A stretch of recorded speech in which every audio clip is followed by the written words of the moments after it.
रात्रीचं असं काय झालं का पोलिसांना गेटवरून उडी मारून जावं लागलं.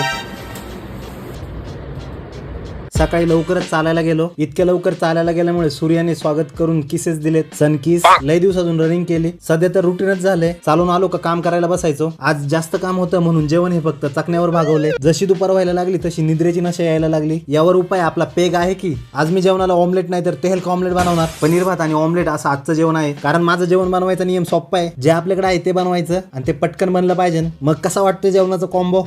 सचिन काय काय खातोय रविवारचा दिवस घरात घालून रात्रीचं पवन आणि मी फिरायला आलो. इथं आलो नाही का याचं स्नॅपचॅटचे धंदे चालू झाले. हा स्नॅप काढतपर्यंत इकडे दुकानांचे शटर बंद केलेत. जसं की इथे कुणी नेत्यांवर गाणं म्हटलं आहे. रात्रीचे 11 वाजून गेल्यामुळे ते शटर बंद करत होते. इथं आत पोलिसांना चेकिंग करायचं होतं. गेटला कुलूप लावलेलं तर पोलीस काका उडी मारून आत गेले. ते करतील आता त्यांचं चेकिंग. पोलीस येऊन गेले तरी रात्रीचा चहा मिळतोच. रात्रीची दुकानं काय दिल्यावर उघडी राहतात ते तुम्हाला माहिती.